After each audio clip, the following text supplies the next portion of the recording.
तर सुप्रभात माझ्या ढोसा प्रेमींनो. एवढी चांगली प्लेट आहे तर आईने वाटी का दिली?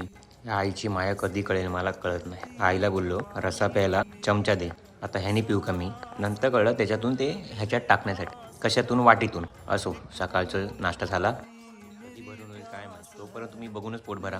गाडी नव्हती म्हणून ह्याला मी घ्यायला बोलवलं. भावाने मला धंद्यात लावलं, त्यापेक्षा मी चालत गेलो असतो. त्याला बोललो एक चॉक सिस्टम असते, थोडी मार, जिथपर्यंत जाईल तिथपर्यंत जाईल. यायला आयडिया माझी आणि हा एकटाच पिढला पळून. ते काकींसोबत येऊ मी? असो, सगळ्यांची वेळ येते, पण सगळ्याची येते, माझी कधी येईल काय माहिती. चांगली वेळ तुझ्या नशिबातच आहे. गाडीत धक्का मारायचा. पाणी पी. गरम पाणी नाही बोलतो, डिक्कीमध्ये ठेव. कसं पेट्रोल पंपवर पोचलो. ज्याची गाडी तो बाजूला, पेट्रोल गाडीत टाकायला आलेलो आणि भाई टँकरच मागवला. दुःख कधी होतं माहितीये? धक्का मारलं दुःख नाही होत. पेट्रोल पंपला पोचलो त्याच्यानंतर सिद्धार्थ भाऊ आला ना, तेव्हा खूप दुःख झालं. चालताना मला रडायला नव्हतं येत, सिद्धार्थ भाऊ आल्यावर मला रडायला आलं. Yadav clinic, Yadav medical, Yadav clinic, Yadav medical. काय डोकं लावलंय. धन्यवाद. सबस्क्राईब.